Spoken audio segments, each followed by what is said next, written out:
Colleagues, if I could have your attention, I'll call the meeting to order. We're pleased to have the Honourable Scott Brison with us today. Mr. Brison, welcome once again to our committee. And to start off the proceedings, Minister, I would ask you to introduce your officials that are with you today, and then I'll ask you to initiate your opening statement. Thank you very much, Mr. Chair. And on a personal note, Mr. Chair, I'm sure I'm speaking on behalf of the committee. We're glad to see you back in fighting form, and welcome back. We spoke during your recovery, but you seem to be doing great. And from all of us, we look forward to all of us look forward to having a little break this summer. But I particularly hope that you take some time. But we're very happy to see that you're feeling better and are back to work. Thank you very much, Minister, and I do appreciate the gesture and the phone calls during my convalescence. It was very kind of you, very nice of you, so I do appreciate it. Thanks very much. Now, with that nicety out of our way. All right. So today, Mr. Chair, I'm going to be focusing on Supplementary Estimates A. Here with Brian Pagan and Renee LaFontaine, and Marcia Santiago is here with us as well from Expenditure Management Sector. Comme vous le savez, un budget supplémentaire des dépenses. As you know, supplementary estimates occur 3 times a year and present information to Parliament on spending that was either not ready for inclusion in the main estimates or has since been refined to account for new developments in programs or services. Bearing that in mind, we want to make it easier for Parliament to hold the government to account.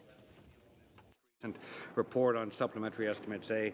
Preparing the main estimates prior to the budget means that these documents are not aligned, and I agree with the PBO on that. That's why we've advanced an agenda on estimates reform designed to properly sequence the budget and estimates processes. And I look forward to working with parliamentarians on this agenda. We are, in terms of a 4-pillar approach, from purpose-based budgeting, reconciliation of cash versus accrual accounting, departmental results frameworks, and of course budget estimates sequencing.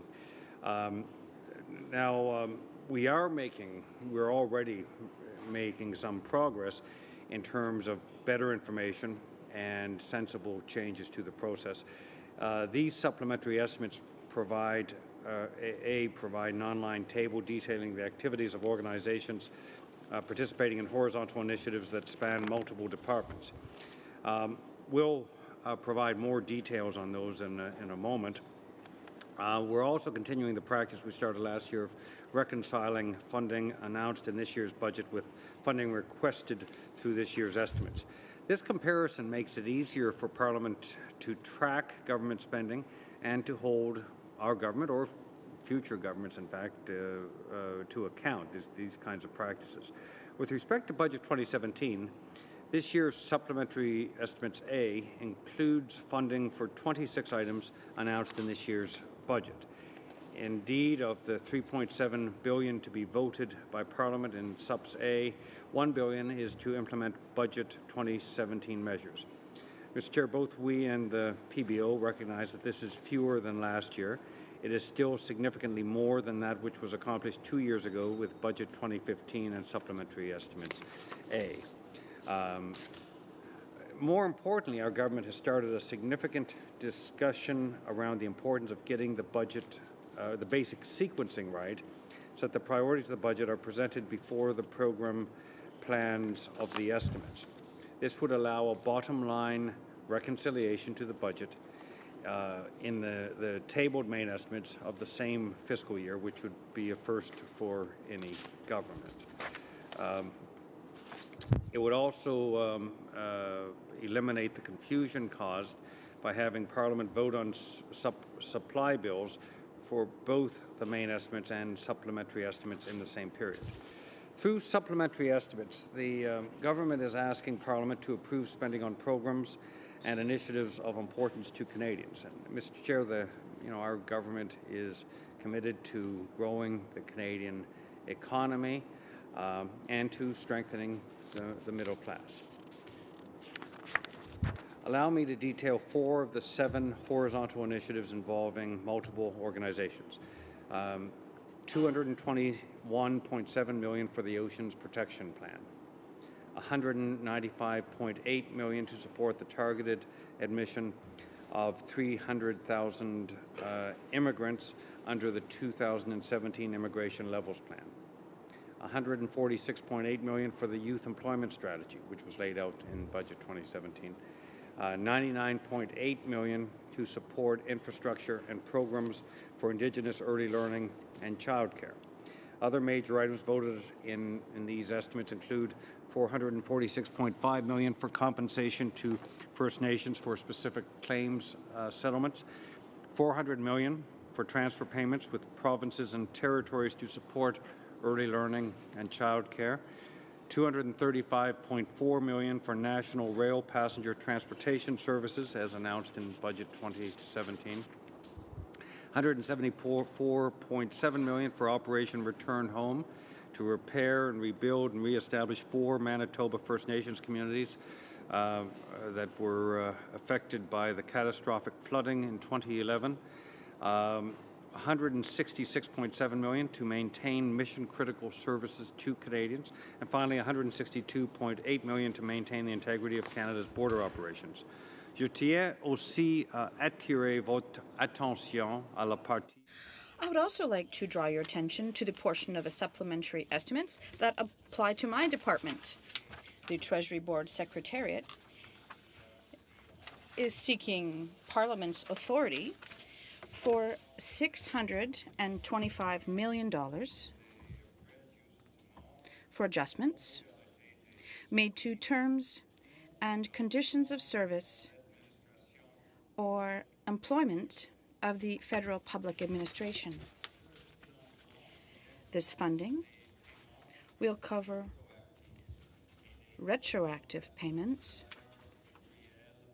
and salary increases resulting from a number of collective agreements that were recently signed or are expected to be signed in the coming weeks.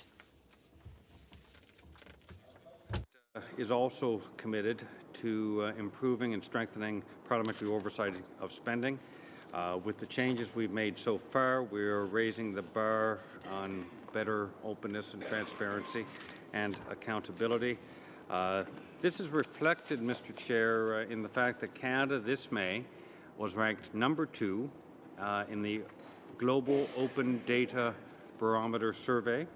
It's a global measure of how governments are in terms of publishing and using open data for accountability, innovation, and social impact. We've got more work to do, but we are achieving some progress, which is being recognized. It's also reflected in the Government of Canada's election to the Open Government Partnership Steering Committee, ahead of 11 other candidates. This is a global organization affiliated with the United Nations, and we were elected to the steering committee of the global organization recently. Mr. Chair, as you know, I enjoy working with parliamentarians and all stakeholders to find ways to improve the estimates process. I think we can agree that better aligning processes and timing for the budget and estimates will strengthen the clarity and consistency of financial reporting. Recently, on June 2nd, I had my 20th anniversary as a Member of Parliament. In that time, I spent 17 of those years in opposition and 3 in government. And just to speak of the role of Parliament, every one of those years was valuable and important and productive. And so I come to this place as a minister from the perspective of great appreciation and respect for the work of parliamentarians. Parliamentarians on an ongoing basis make a difference in the lives of their constituents, but also as legislators in the lives of all Canadians. I really have great respect for the work of parliamentary committees, and which is reflected by, I believe this is my 19th appearance before a parliamentary committee in this incarnation as a minister. So, and I hope I'm not overstaying my welcome with you people. Okay, so colleagues. Thank you very much. And colleagues, just before we begin with questioning, Minister Bryson will be with us for approximately an hour. Also joined by my Parliamentary Secretary Joyce Murray today, whose work has been instrumental. Thank you. So following Minister Bryson's appearance, we'll be joined for approximately 30 minutes with officials from the PCO. And for those PCO officials who may be in the room, just a quick heads up, I will be precluding any opening statement from PCO officials. All members of this committee have comments, their opening statements on hand, so we'll go directly into a 7-minute round of questions to be able to get that portion of our meeting concluded on time. With that, we'll start with our questionings from colleagues. Monsieur Ayoub, 7 minutes, s'il vous plaît. Thank you, Mr. Chair, and I'd like to maybe start by underlining Mr. Pagan, you don't have any Ottawa jersey today. No jersey today. I'm sorry about that. Sorry about that, really. Monsieur le Ministre, Mr. Minister, my first question will be about the remuneration requirements of the 125 million for the SUP-A. It's important at the federal government. You talked about it briefly in your luminary statement. These funds requested will be covering the ratification of new collective bargaining agreements, as you said, and some costs regarding 2016-2017. Can you tell us how the government has prioritized the engagement with the public sector in a positive manner in this new application of this new money to be spent? Thank you. I appreciate your question very much. When we were elected to power, we inherited a situation where all public servants throughout the government did not have collective agreements, bargaining agreements, so we started right away to negotiate these agreements with all the unions which represent public service. We now have collective agreements with some 90% of unions representing public servants, and we are working currently to wrap up negotiations with others. For us, it's very important to show our respect for the public service. It is an exceptional public service. It serves governments in a nonpartisan fashion, in a professional manner. And we're going to continue our progress in terms of negotiations. Inaudible microphone. Can you give us a little more details? How many employees, how many collective agreements does this affect? And have you ratified precisely? How many are left going forward? We have ratified 18 agreements to now. And there's a collective agreement, a tentative one rather, recently, and we're awaiting ratification. So this funding we had anticipated we had anticipated the completion of these negotiations, and as such, we're anticipating this funding. We have these agreements negotiated over the last several months, particularly. Have come a long ways in terms of restoring. C'est une priorité pour nous de. Priority for us to reestablish a culture of respect with our public service. I think we've made a lot of headway, but there's still much work to be done, and we're going to continue to work in close collaboration with the unions and with the public service throughout the government. When you do negotiate these collective agreements, I imagine you make some forecasts. How do you get to this number of $625 million? Does it include retroactive payments for salaries?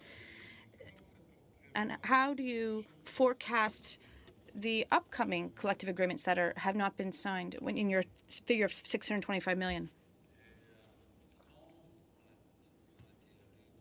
When we were elected to power, public servants did not have a collective agreement with the government for the periods. It had been 3 years. So as a result, there were large groups within the public service who had been without agreements for some time. So we were negotiating. You're not just negotiating from now on. You're actually negotiating going back to when the agreements had lapsed. So we undertook. So we undertook to negotiate. So there was retroactivity in terms of many of the agreements reaching back to when the agreements had actually lapsed. Donc ces argents-là, on aurait pu se retrouver. So these funds should have been in previous budgets, in previous years, if I understand correctly. And now we are applying them, but yes. Can explain more granularly how the calculation is done. Ouais. Merci pour la question.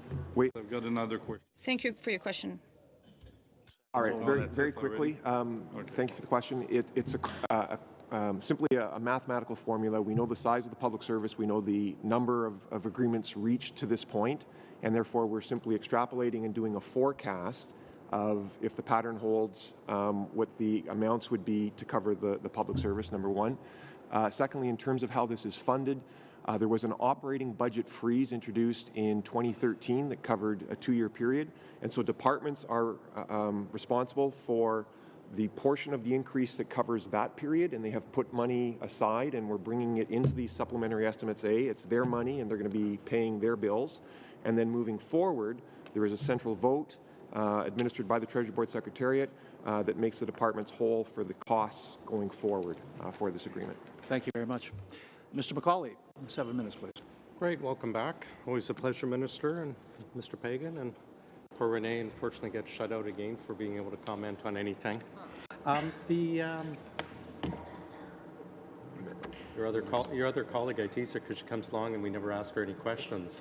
Well, you can change that. No, I'm sorry, not Renee. She helps not ensure Renee, that I have sorry. good answers. Not Renee, the other lady. Marcia. You mentioned 90% of the contracts have been signed now. How many people does that cover, approximately? Ballpark is Specifically, great. I don't want to. I mean, it's commensurate. It's fairly commensurate with the it's with the public service. So it would be Ballpark. approximately 300 and. Okay. The number I have in my head is so let's say 185,000. Okay. So Okay. around 185,000 ballpark Okay. in terms of the Okay. that's what. The, If Brian says it must be true.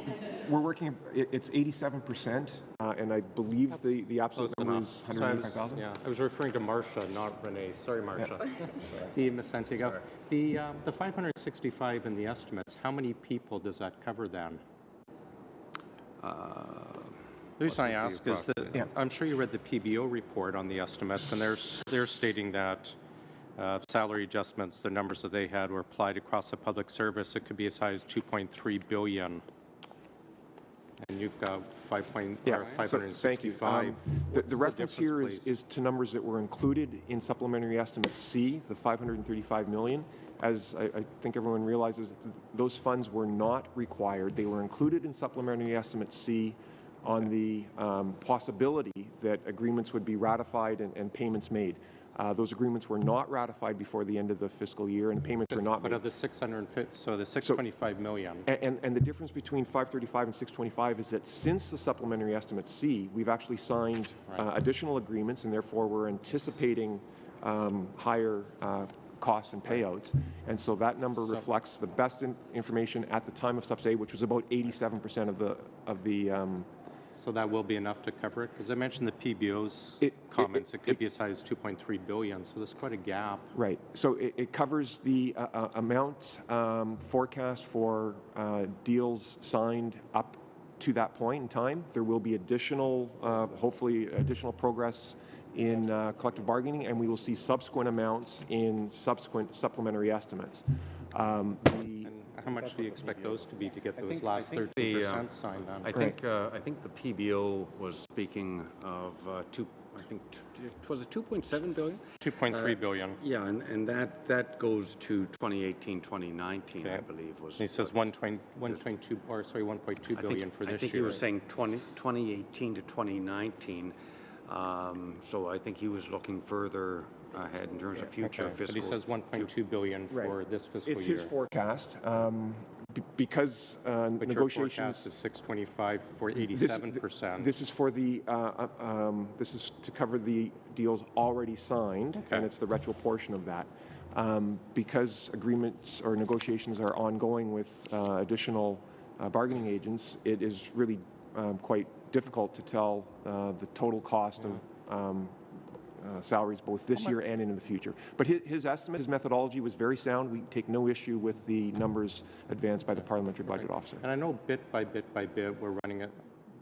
I'm going to, mention Phoenix, but I know bit by bit is being delayed, the actual back pay by Phoenix. How far caught up are we? I understand we've put, I think, 2 or 3 departments have successfully gone through with the pay changes. How far along are we? The collective bargaining agreements are being implemented, and currently, with the main category.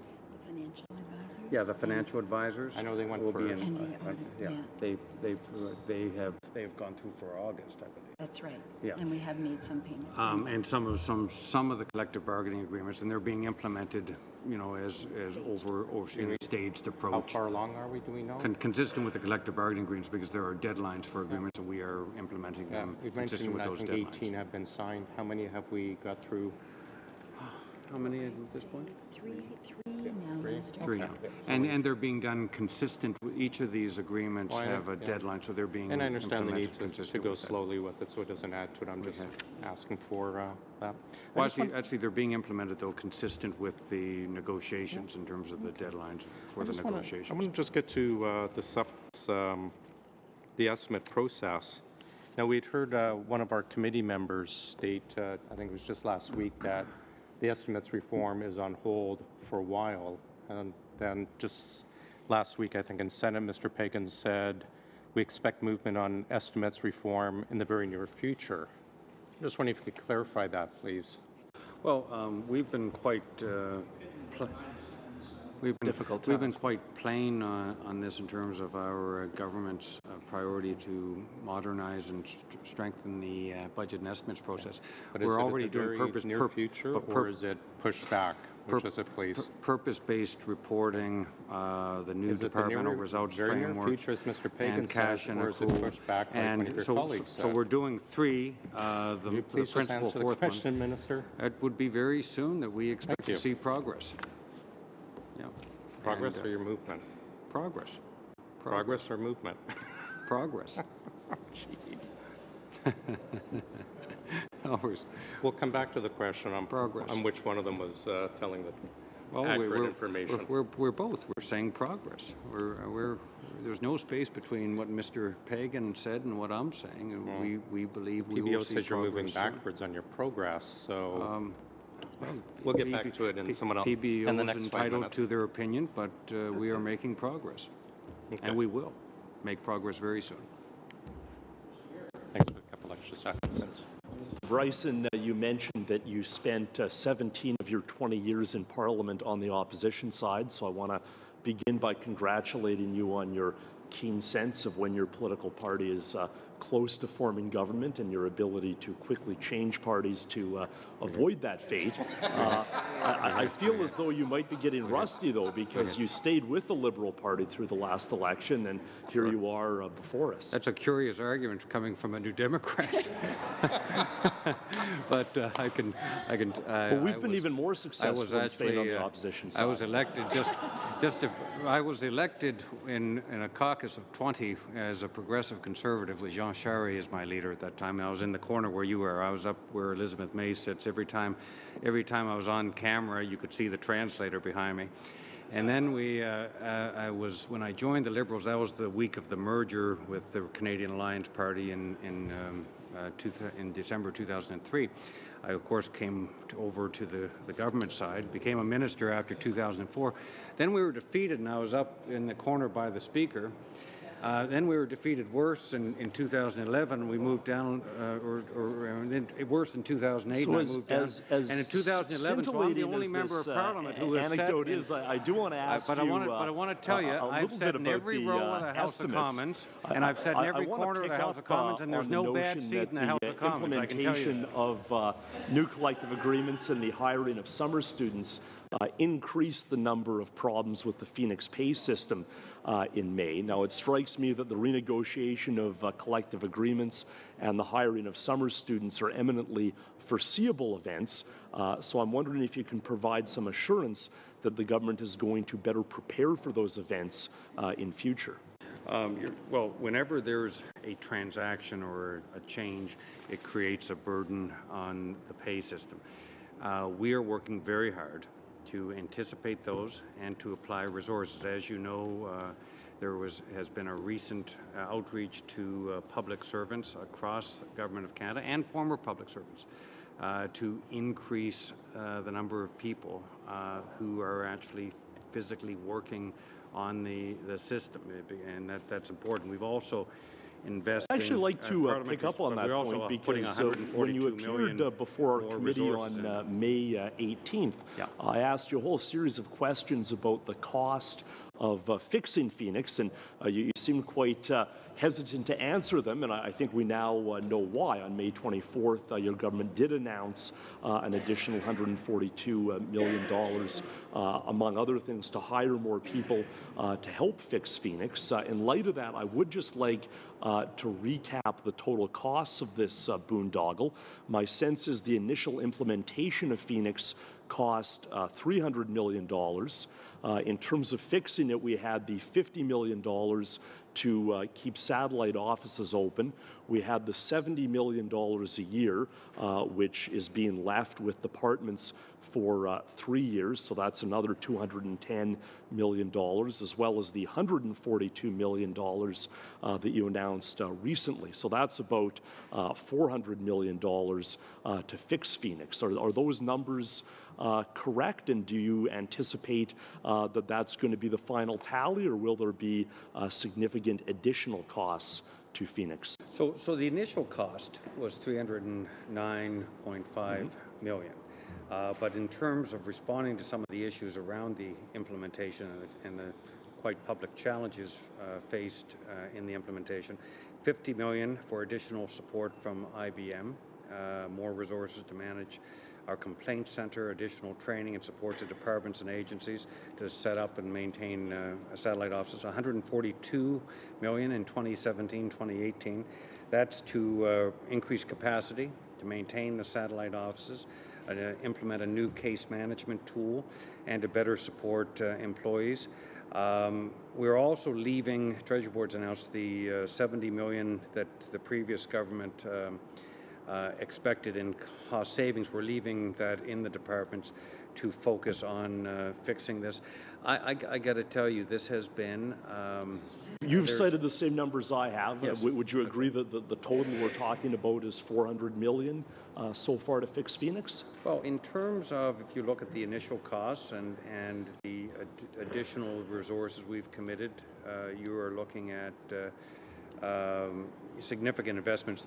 You referenced Parliamentary Secretary McKinnon's recent announcement of $142 million. 116 million of that over 5 years is for pay operations. Just wondering, Minister Bryson, if you could just confirm that we're understanding the total of those figures correctly. Oh, it would be in the ballpark of what you're describing, because if you look at... And do you see that $400 million as being a final total, or do you anticipate significant additional expenditures on fixing Phoenix? We will fix Phoenix, and we will make the investments necessary to fix Phoenix. I can tell you that from a project management perspective, it's a mistake for, and I'm not going to be partisan on this, but it's a mistake for governments or any organization to try to cut costs during a complex enterprise-wide IT transformation.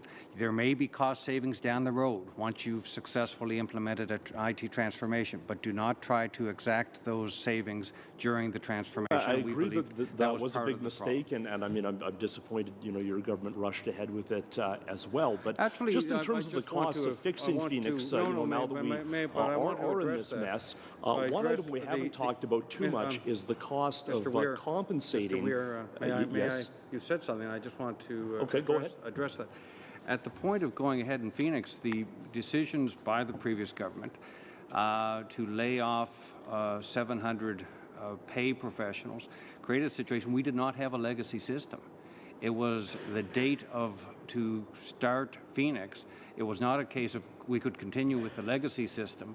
Or your government decided to implement phase 2 of Phoenix system. And one of the lessons, one of the lessons for any future, you had an option. One of the lessons for any future government, even I don't, maybe you never know, maybe even NDP one someday.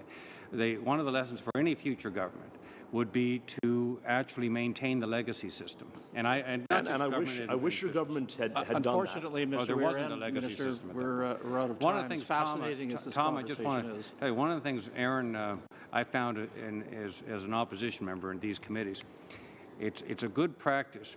Keep your questions short, because it gives people like me less time to think about what I'm going to say. And but when you preamble yourself to death, what you do is make it very easy for me to think of what I'm going to say, and then you answer your own question stuff. But I know but I'm trying. It just keeps them short and Thank you for the advice, Minister. I'm sure it'll be well taken by all members of the committee.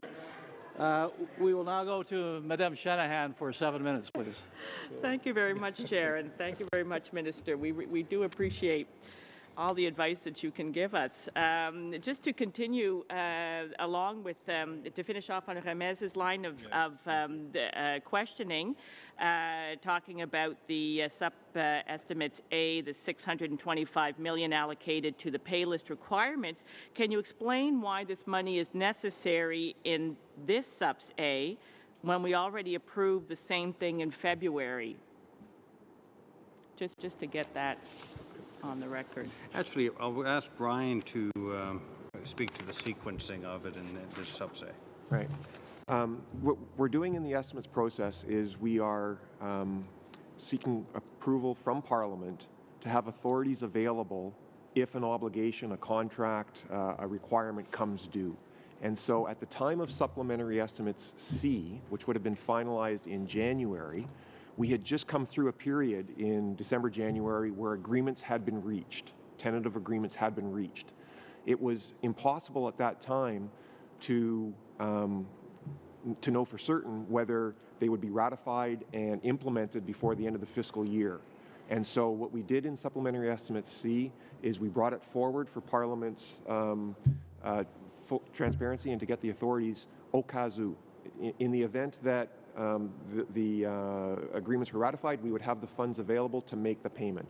As we know, the agreements were not ratified by the end of the fiscal year. The money was not required. It lapsed. And what we are now doing in Supplementary Estimates A is taking that original amount plus some additional funds to reflect additional agreements that have been negotiated and presenting that to Parliament as our best understanding of the costs due at this time as a result of the bargaining process. There will be additional funds sought in subsequent supplementary estimates as further agreements are reached. There's 27 bargaining agents. We've ratified 18. There's a 19th that is pending ratification, and so we've got 8 to go. Okay, so it's not new money. It's money that was already approved and now has to be and those funds have been, again, to respond to Mr. Ayoub's question, the funding is coming from 2 sources. Because of the operating budget freeze, departments were aware since 2013 that they were going to have to pay a portion of collective bargaining. And so they put money aside, and it has been continuously reprofiled. And we're bringing, it's about $390 million of the $625 that you see is money that was appropriated in previous years, was never used, was put aside, and is now being brought forward for the departmental portion of the obligation. And then the balance, I think it's about $235 million, is funds that are coming from the central fund to reflect the costs going forward. And that will be the pattern for subsequent agreements as well. Okay, thank you very much for that. So I think, Minister, you know I have a personal interest in the realignment process, so I'd like to ask you something about that. According to the report by the Office of the Parliamentary Budget Officer, page 1, these estimates cover 19 of the 94 spending measures in Budget 2017. The report states as follows: the government has proposed improving the alignment of the budget and the main estimates by delaying the tabling of the main estimates until May 1st and revising internal processes. Given the limited number of Budget 2017 members that are included in these supplementary estimates, this proposal may not result in a meaningful improvement in the alignment of the budget and the main estimates.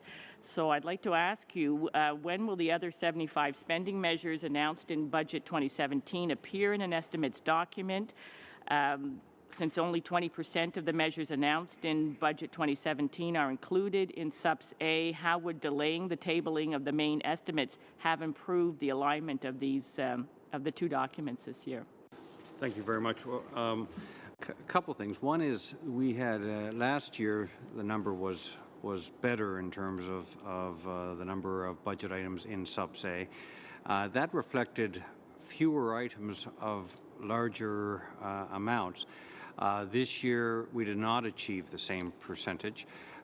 With a permanent sequencing or more rational sequencing of main estimates after the budget, what we believe will happen, building on the constructive work between Finance and Treasury Board currently in terms of budget and estimates process, that the working relationship between both Treasury Board and Finance on budget and estimates processes will deepen and strengthen.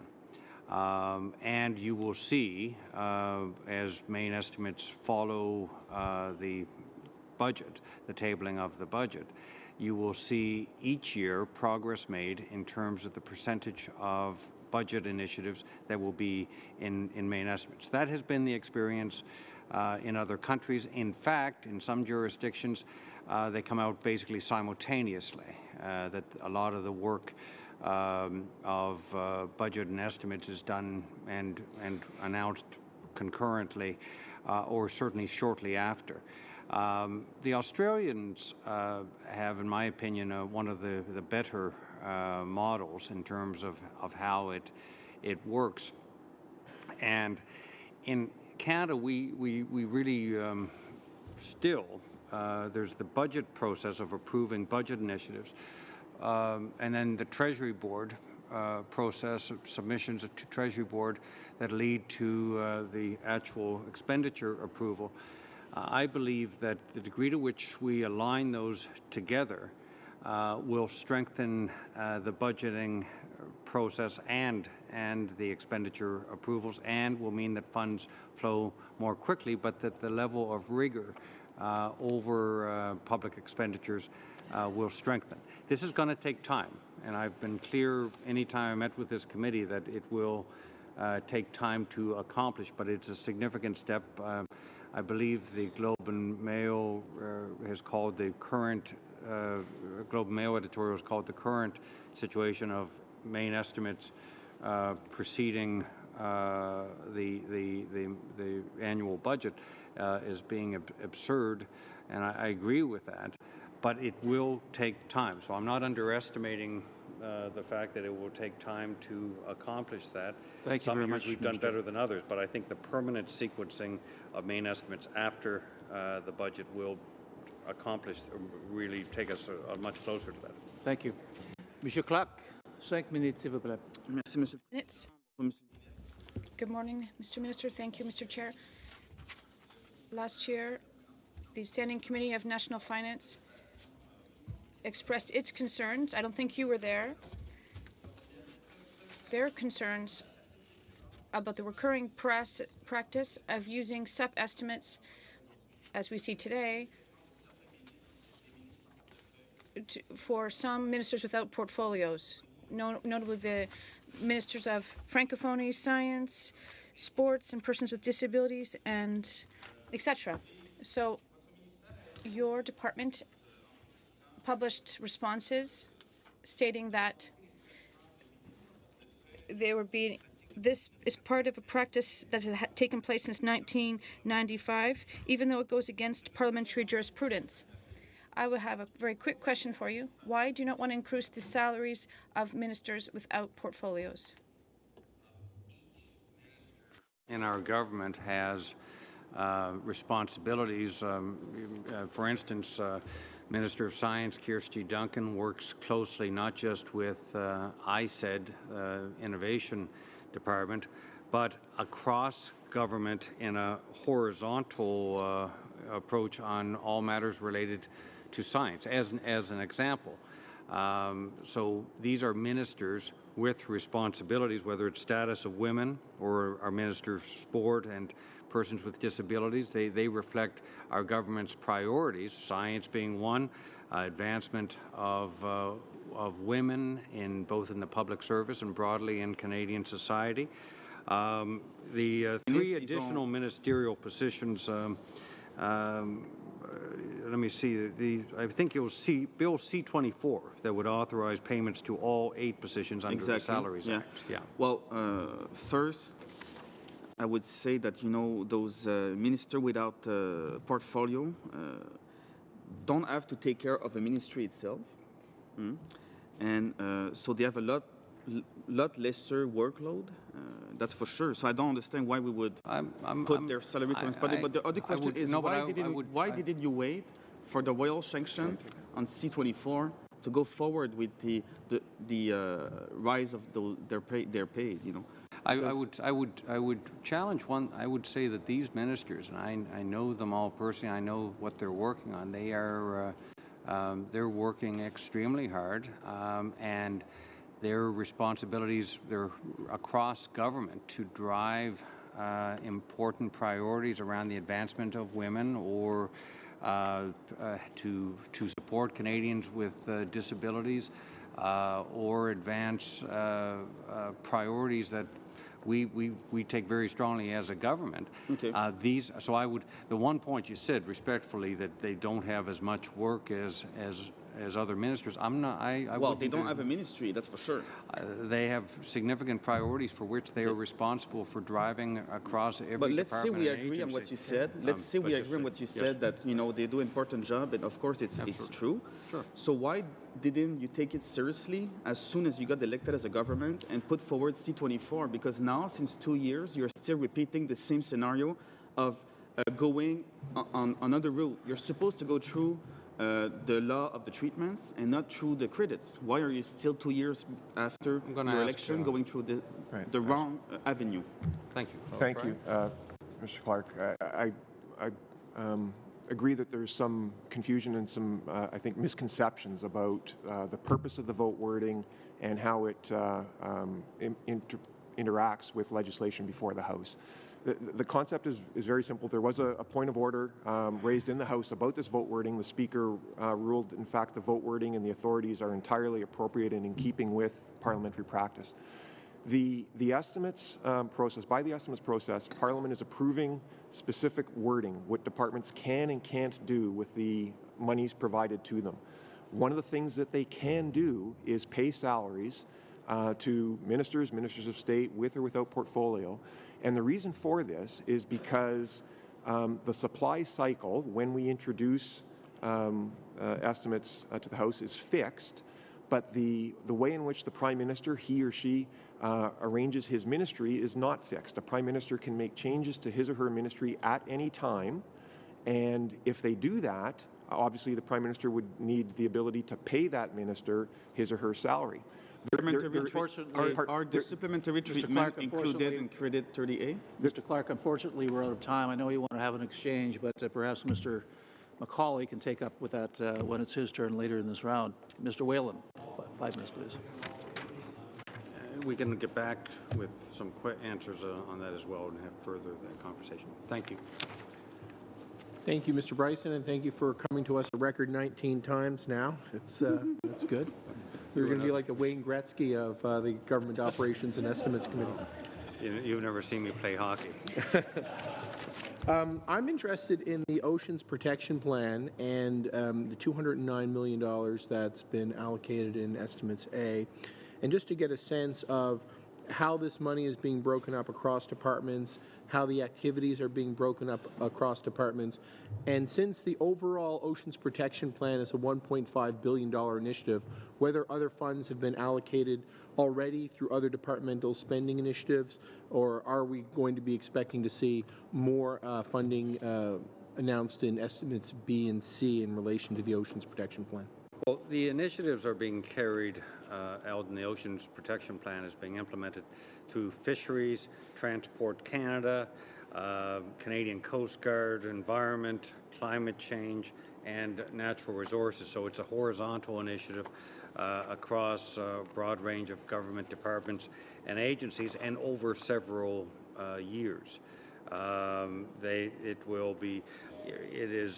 You can appreciate this coming from Newfoundland and Labrador, or me from Nova Scotia, or any, it's essential from an ecological perspective and an environmental perspective, but it's also from an oceans industry perspective. And I would commend you last week, I think it was last week, The Economist magazine did an excellent piece on the global ocean sciences and the state of oceans. And oceans are under threat right now, and the economic opportunities of strong conservation and ecological policies resulting from that are significant. We are investing as a government, in addition to the Ocean Protection Plan, we're investing significantly in ocean sciences. The future opportunities for Canada around ocean sciences are immense, and we're looking forward to actually implementing these investments. Marine trade currently employs about 250,000 Canadians, but we believe broadly that the economic opportunities in sustainable ocean management give Canada a great opportunity to lead on this. So our investments are significant, and they will help create a lot of opportunities economically for us in the future while we preserve the ocean environment. Thank you. With respect to the back office transformation initiative, there's about $25 million being dedicated to that in Estimates A. Obviously this committee has provided some recommendations in the past about making sure that we're not booking our savings before we achieve them with respect to IT transformation. And of course, there will be legacy back office systems that will need to be maintained. With respect to this process, can you give us some assurance that the legacy systems or the current systems in use will be appropriately maintained in respect of the back office transformation initiative, and some sort of sense about what type of overall savings government might expect to see in the future, if any. Yeah, well, first of all, it's too early to, I don't want to make the same mistake that I was critical earlier. We don't want to be booking savings until we've had a successful implementation of a new system. And so I want to, these investments currently are important. There may be savings in the future, but we're not going to book those savings preemptively. We need to get it right. Back office transformation will help give us a better line of sight into both the financial situations of each department and agency, but also the human resource status throughout the government. This is important. When fully implemented over 10 to 12 years, the new system will give us, in real time, better, consistent reporting of annual spending across government. At some point, and we're working on a broader digital transformation of government, and at some point in the future, I'd like to have that conversation. We could do it also informally, like sometime we could actually get together informally as a group and talk about digital transformation, which I think is something all governments are taking more seriously now, given the rapidity of change in terms of technology and the expectation that Canadians have of better digital services. This is something at some point perhaps we can have a discussion of, because it's actually quite exciting and important work. Thank you very much. I have Mr. McCauley. Right. Thanks. I just want to get back to the estimates process, and I want to give you a quote from the PBO. He states that Secretariat is moving further away from its goal in 2017-18 rather than closer to it for the alignment, raises significant questions of whether government's proposal to delay the main estimates would result in meaningful alignment with the budget. And he says, unless the government is able to present a clear plan to reform its internal management processes, it's unlikely that delaying the release of the main estimates by 8 weeks will provide full alignment with the budget. We've also seen that from the PBO and other TBS officials, 6 to 7 months to get the money through Treasury, sometimes as long as 18 months. So in that, considering that, I mean, how are we going to get to alignment? Like, what specific reforms are you going to be undertaking to shrink that huge gap? It seems we're putting the cart before the horse to want to change the standing orders and the dates that the estimates are tabled when we're still waiting 6 to 7, 18 months to get out the door. So, like, what is the plan to get that shrunk before we start changing the standing orders? And can we get a commitment? We're not going to go change the standing orders without a unanimous consent of all parties before we actually have that plan and that progress being made. Kelly, as I've said previously here, I don't underestimate the amount of work this takes in terms of better integration of the budget and estimates process and the work between departments, individual departments, and the Department of Finance and Treasury Board. Can you present us with a plan on how you will shrink that gap? There's been significant progress made. Last year is an example of that.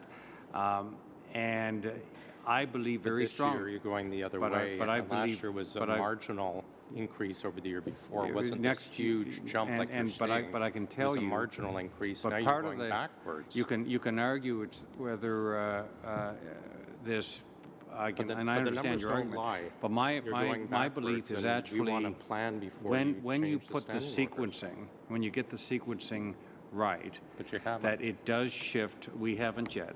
Right. What is the plan to get it right? But when we get the sequencing right, there is that instills within the system, and I'm saying both with Finance, Treasury Board, and across government departments and agencies, it makes it very plain within the system the expectation that main budget or budget items get into the main estimates. But there's a specific example. There's a specific example that's illustrative. Mr. Bryson, please, we're running out of time. Can you just answer the question? Are you going to present a plan to us on how you can get this accomplished?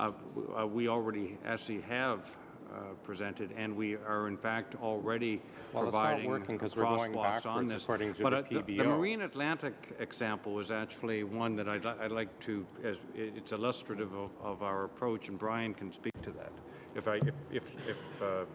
I prefer we not talk about a single individual department. Just on a specific. In respect to the question about what will we gain from alignment, Mr. Macaulay, I can cite a specific example here in the Subs-A, Marine Atlantic on page 2-28. Okay. This organization has Sorry, I'm going to interrupt because you're saying you've got one accomplishment. The PBO is very clear. No, this isn't an accomplishment. This is a poster child of why our current system is wrong. Are you going to present a written plan to us on bringing that huge gap from 7 to 18 months down to the President did table the discussion paper last week, and it's last year, and it's a 4-point plan. We've got to get the timing right. I've seen the 4-point plan. It needs more than a graph, though, of showing this, to move from 18 months down to 6 and 7 months. And what we've seen from the PBO is we're going backwards. But we haven't implemented any part of the plan. So the PBO, we have not implemented any part of the 4 points. So that's what I'm saying is why do we want to push ahead, which I want to confirm that we're not going to change the standing orders. Marine Atlantic is an example of why we want to push ahead, Mr. Macaulay. So I'll just cite very quickly. In 2016... No, I'm going to interrupt Mr. Pagan. I don't see the point. If you want to change changing the date of the standing orders, you're looking for an example of what we can gain, but you're not letting me if it's taking 6 to 7 months to 18 months to get the money out the door, Brian can give a specific example around Marine Atlantic. You're going backwards in the sub-A's. Well, you are entitled to that opinion. I have a very different opinion, so you're saying the PBO is wrong? That is, I'm saying I don't agree with the PBO on this. So are you saying the PBO's statement is just an opinion? Well, the PBO, I have great respect for their work, which doesn't mean I agree with every utterance from PBO. But I have great respect for their work, and they may have a difference of opinion from us, but that's, we'll have to leave it which there. is absolutely fine. Mr. Peterson, 5 minutes, please. Thank you, Mr. Chair. Thank you, Minister, for being here with us. Again, congratulations on your 20 years of being a member of Parliament. You, along with, I think, Mr. Macaulay and Mr. Goodale, now represent the old guard of Parliament, so congratulations. Thanks very much. On that esteemed accomplishment. Have no praise. Mr. Macaulay Cardigan, of course, not Piers, Mr. Macaulay here. My eyes are still pretty good, and I think you've got more gray hair than I do. So. I do. I spend a lot of time in the private sector. That might explain that, Mr. Bryson. There's no stress in politics. But thank you for being here. I want to talk a little bit. First of all, Mr. Pagan, I think you were about to. You ran out of time with Mr. Macaulay, but if you want to expand on the plan that you were about to illustrate an example of how that plan's working, and if the Minister wants to expand on those steps, that'd be just great. For the benefit of the committee and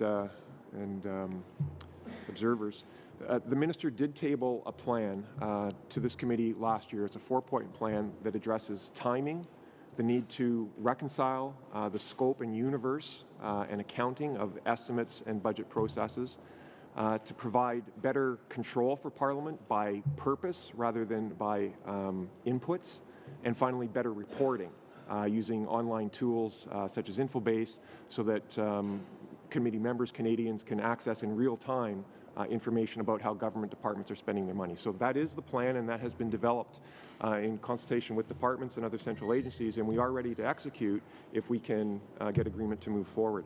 There was a question, the PBO quite rightly observed that we have less budget items in the subs this year than we did last year, and there's no, we take no issue with his observation. If the question is what can we gain by changing the timing of the main estimates, I would advance 3 arguments for you, sir. The first is that we would be able to reconcile immediately the estimates in the budget. Right now we're doing that post fact with the supplementary estimates A. That's number 1. Number 2, we have this situation now where in this supply period we are going to be presenting full supply for main estimates and incremental supply, supplementary supply for these subs A. And there is a very specific example, Marine Atlantic, Via Rail is another, where if we had the estimates after the budget, the confusion that's created by the 2 documents would not be necessary. In 2016-17 main estimates, Marine Atlantic's authorities from Parliament were $140 million, all right? In the 2017-18 estimates that were tabled the 23rd of February, the authorities provided to Marine Atlantic were $76 million, so that's almost a 50% reduction. In the supplementary estimates A, as a result of the budget decision that came after the tabling of main estimates, Marine Atlantic is seeking $135.9 million from funding that was confirmed in the budget, and therefore we're going from $140 million down to $76 million, back up to $211 million. Had we had the estimates after the budget, that apparent reduction would not have been the case, and there would in fact not be a requirement for these supplementary estimates. Those amounts would have been included in the main estimates for Marine Atlantic. The same situation applies with Via Rail, and it is applied with other departments in the past. And so when the President speaks of the importance of getting the timing right, there are certain budget decisions which are ongoing funding. We don't require elaborate Treasury Board approvals or controls. Once we get that budget decision, we can basically automatically reflect that in the main estimates.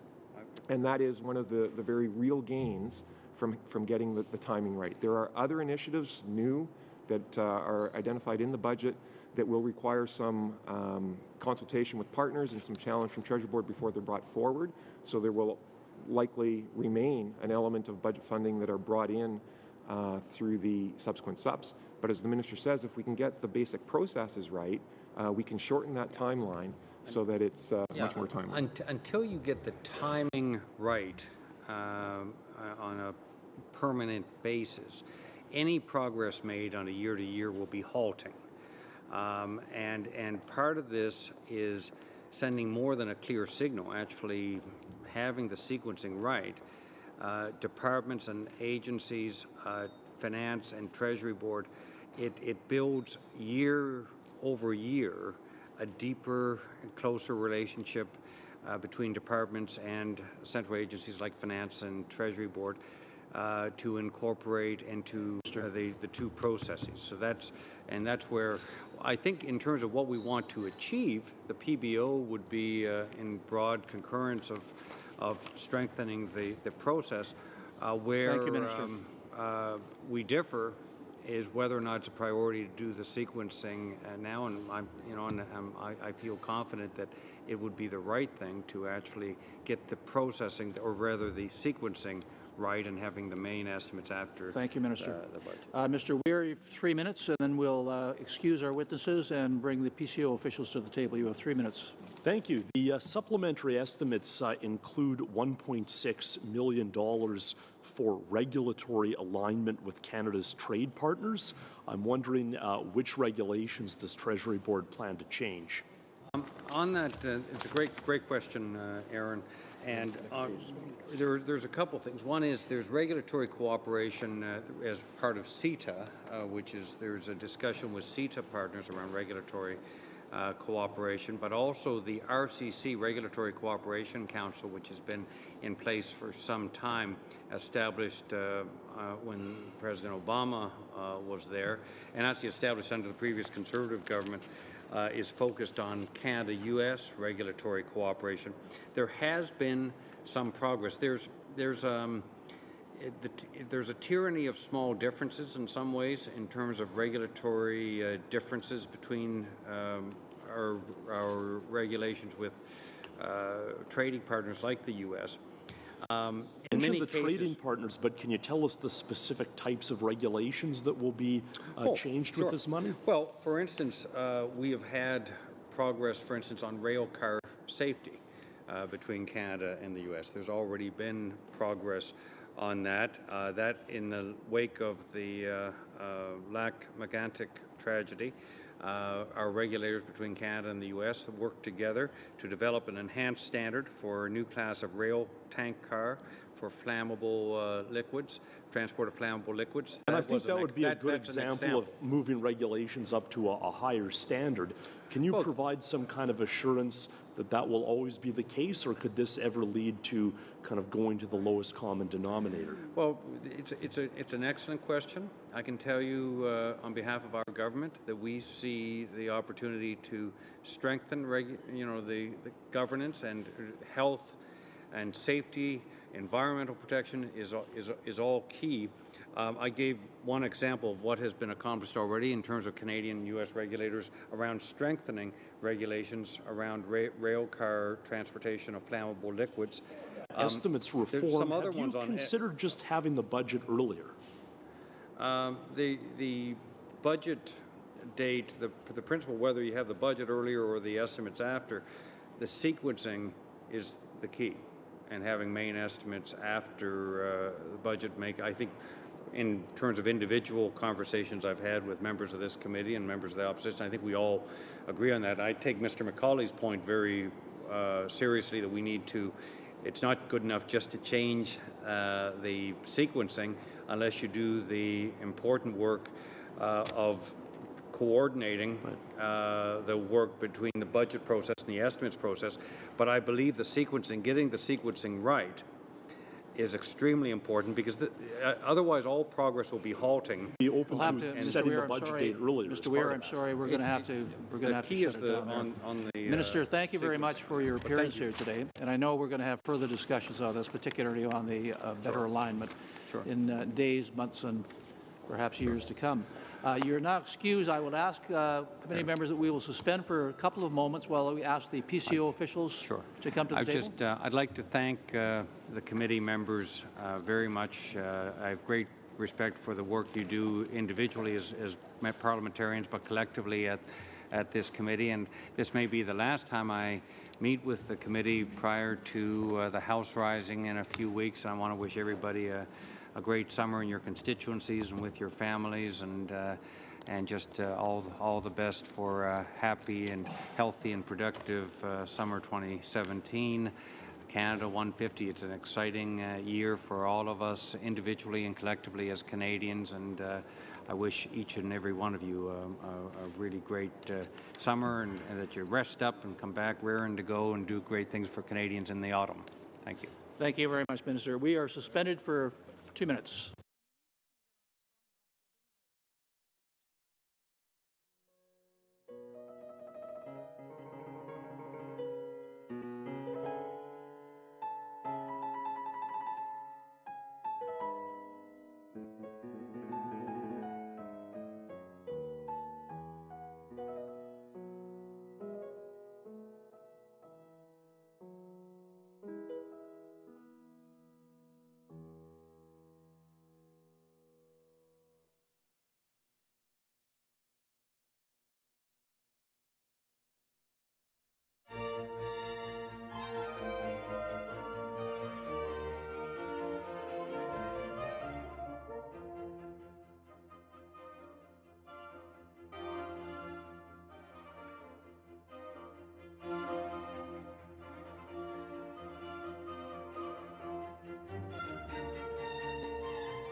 Colleagues,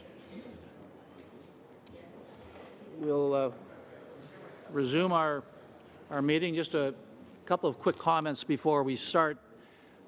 Colleagues, as you know, we will be going in camera for about a 30-minute period following the presentation from PCO officials, since we need to finish off on, hopefully, within that 30 minutes, the report on the Public Service Disclosure Protection Act.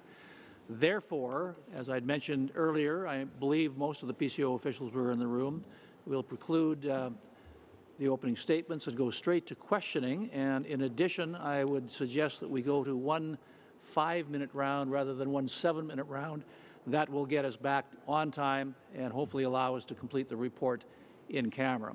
So with that, thank you very much, all of the officials who are with us today, but we will not be having an opening statement. Instead, we will go straight to questioning, a 5-minute round beginning with Madame Ratanzi. Thank you all for being here. My question will concern the PCO asking $33.1 million for the national inquiry into missing and murdered Indigenous women and girls. And I know that the PCO has laid out the money in September. How do you think that, number one, that money is sufficient? Number two, are there any risk mitigation strategies that you have in place should the process not work out? And do you know if the inquiry will be able to complete its work by its given deadline? Thank you very much for your questions. Just on a couple of things, maybe what I can do is sort of preface what the role of PCO is before I get into sort of responding directly to your questions. Because the Commission of Inquiry is an independent commission, so separate arm's length in terms of the decision making, the role that PCO plays is really under the administrative support for the Commission of Inquiry. So we provide all of the financial, human resources, procurement kinds of activities that they need in terms of making sure that the spending that they do, the spending they intend to do, is done in accordance with the rules and the regulations within the Government of Canada. If I come back to your very specific questions about risks and do they have enough money, it's up to the Commission to decide how they're going to achieve their terms of mandate. So in terms of looking at whether or not there's risks or if there's enough money, it's up to the Commission to figure out within the money that's been allocated by government, the $53.3 million, how they go about addressing those terms of reference, how they structure their work plan, how they accomplish the tasks that are at hand. And up to this point in time, we have not received any formal request with regards to an extension related to time or any additional resources. So your role is just a facilitator's role. Okay, fair enough. Thank you. Then my question is to the department officials from TBS. The Department of Indian and Northern Affairs is asking for $174.7 million, and this it's in relation to the flood in Manitoba, and this happened in 2011. Is this the first time their department is asking for money? And if so, why did they come so late? Number two, what is the cost of rebuilding, and is it sufficient for the four First Nations? Do we know if there was a previous? Right. Thank you. Thank you, ma'am. We'll confirm previous funding provided. It is my understanding that when the flood occurred initially, there was an immediate government response in terms of evacuation and temporary resettlement, but I don't have that detail in front of me, and we'll be happy to provide it. Moving forward, these funds are related to building permanent accommodation removed from the flood zone plain or the floodplain zone for four First Nations at Dauphin River, Lake St. Martin, Little Saskatchewan, and the Pinyamatang First Nation. So this funding covers both some ongoing costs for temporary accommodation and the construction of permanent facilities in these First Nation communities. As regards to future costs, if there are any, it is my understanding that those would be reflected in subsequent main estimates. This is the government bringing forward the plan as it impacts this fiscal year. Any ongoing costs would be reflected in main estimates for subsequent fiscal years. So you don't know whether the work has started or not, right? This is just a request for funding 6 years later to rebuild permanent residence. The construction has now started, yes. Okay. Then the department is also requesting. Oh, then that's okay. Thank you very much. Mr. Clark, Mr. McCauley. Okay, merci. Monsieur Péguin. Thank you.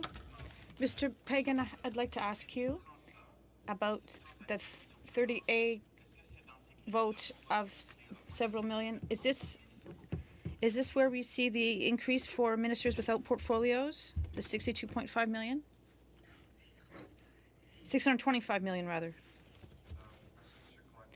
Thank you, Mr. Clark. This 30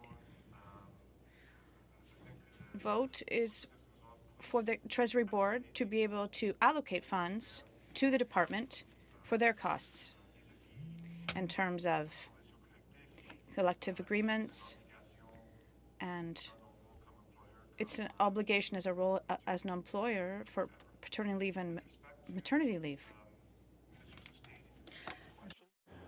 The vote wording provides the authority for departments themselves to make those payments until the Salaries Act catches up and provides that coverage. But is it included in the... No, it is... It's not there? No, it's not. So where is it? You're asking specifically where Minister of State? Where their rising of the treatments? Where is it to be found? In which credit do we find? I'm sorry, where the rising of... The treatments. Yes, salary raises. There is no salary raise. Right. It's not part of this round of negotiation. If your question is with respect to the Ministers of State, those funds are provided by the departments in question from their operating votes. Okay, so nowhere to be found here. It's from their operating vote. And that's the reason that for each ministry that could potentially have a Minister of State or with or without portfolio, that's why the vote wording is included for each ministry in the event that the Prime Minister makes a change to his or her ministry and introduces a minister or a Minister of State where there had not previously been one. Okay, je comprends. C'est bien, merci. J'ai une autre question. I understand. Thank you for your question. The 30 million, and there has been data regarding saying that social benefits have risen by 54% in recent years. How can you explain this 54% increase in terms of social benefits that has led to 93.4 billion and an increase of 30 billion in spending on social benefits for package deals? How can you explain this sharp increase in spending on social benefits for the public service for Radio Quebec? You're talking about the recent figures published by City Howe, Fraser Institute, and others. They talk about the total cost for the public service. I don't know the journalistic sources. To the costs of benefit packages provided to employees. There are price and volume factors, so there can be costs, there can be increased costs to prescription medicines and certain treatments for which the government has, little if any control. Volume as an aging public service, or as we bring in younger workers, you can have costs at both ends in terms of medical costs and parental leave for maternity and paternity leave. A further driver we've taken to this committee in the past, requirements owed to our veterans. There have been court decisions with respect to the offset of pension reductions, and there have been increased costs as a result of some of those decisions. Okay. The final driver, sir, is interest rates. Some of our obligations are accrued, and as interest rates go down, the cost of future obligations increases. Very good explanation, thank you. But how do you explain that it has risen way faster in the last 4 years than in the last decades, for example? I'd need a specific reference in terms of a study or cost, but those are generally the four drivers that we are aware of in terms of cost increases in this space. Okay, thank you. Thank you very much. Madame Malcolmson, welcome to our committee. I understand that you have some questions of our officials, and you have 5 minutes to pose them. Thank you, Chair. Appreciate the opportunity, and thanks to my colleague, MP Weir, for giving me some space. My questions are all for the Privy Council Office and all in relation to the funding around the Murdered and Missing Indigenous Women's Inquiry. So we had some fairly high-profile criticisms, both from Native Women's Association of Canada and also the 50 Indigenous leaders and family members, and quite a few of their questions were about the extent to which money is flowing to the inquiry and whether there are some bureaucratic interferences that might explain why the inquiry has been so slow to generate results. And I'll just say the big picture is we all want the inquiry to succeed, and so none of these questions are meant to undermine its overall intent, but just to make sure that as MPs we're doing everything we can to set it up for the best success.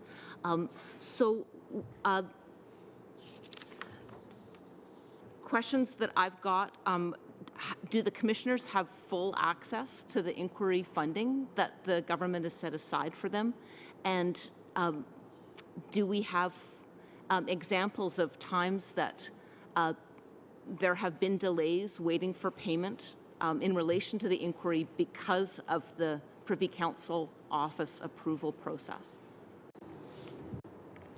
Thank you, Mr. Chair. I'll take the questions. In terms of, as I mentioned, so just specifically with regards to providing funds to the Commission of Inquiry for Murdered and Missing Indigenous Women and Girls, even though we're coming here for a supplementary A estimate, since the first time we're coming for those resources, we've had enough resources within the PCO budget to be able to pay for expenditures related to the Commission up to this point. So they have not been without resources available for what they would need in terms of doing it. So have they had full access? Absolutely. How we develop the access, the way we've come up with the fact that we're going to be using $34.4 million roughly this year is by working with the commissioners to determine what's their work plan look like, what do they want to achieve, and being able to come up with a costing. Because as you're aware, in terms of getting money out of Treasury Board ministers, it's about providing a work plan, identifying how the money is going to be used, and the timing that money is going to be used for. So yes, the commissioners have had full access to any resources that they would have needed in terms of carrying out their responsibility. In terms of examples in related to payments not being made on time, and I know that there has been some challenges with regards to, there is government process. Like, we won't just say someone's going to go travel and they've spent $100. We actually need to see the authority for that spending to happen. We need to see the receipts associated with happen. And before we can actually cut the check, we have to have all of those checks and balances in place before we can issue the money. So there has been challenges with regards to, from the people that say travel for the advisory committee meetings, for the hearings, to get their information in together, to get it signed off through the commission's the commission structure into PCO for us to then turn it around. We have put in 2 specific people within PCO that is all they do. Anything that comes in terms of procurement requests, payment requests, or anything like that into the PCO, that's their only function, to make sure that we don't delay the operations of their committee. When the commissioners submitted the first yearly plan, how much time did it take for the money to start to flow, to hire staff, open offices, and pay travel expenses? It would have had nothing to do with the plan. As soon as they hit the ground running, as soon as they wanted to, for example, the first office that we opened on their behalf was in Vancouver. So we had staff go out right away, look at facilities within Vancouver to see what would be appropriate for the Chief Commissioner in terms of setting up their operations. As they wanted to hire staff, it wasn't a question of, do you have the budget, do you have the facility to do that? Is everything that they wanted to to do, we were able to accommodate that within the request that they have. It's unfortunate, but we are in a government process, so in order to get accommodations to do travel claims, we have a process that we have to follow, and we try and make that as streamlined as possible and do as much heavy lifting as we can. And how long does it take for the PCO to arrange a payment once the Chief Commissioner has approved the expenditure? Within days, we can arrange payments, yeah. Great. There were also questions around the fee that comes out of the budget. So some of the budget of the inquiry has been spent to support the Privy Council offices and civil service staff. I wonder how the PCO determines the fee that is charged to the inquiry. Okay, Mr. Chair, if I could. So whenever we go forward with the Treasury Board submission to seek monies in order to deliver on a program, there's a piece that's internal services. So that's for your underlying back office function that we provide. We're not going to charge them directly for the use of a financial system or directly for the services that I would provide to them directly, but that's built into that. We call it a fee, but it's actually an internal services cost, and that's typical with any Treasury Board submission that we would submit.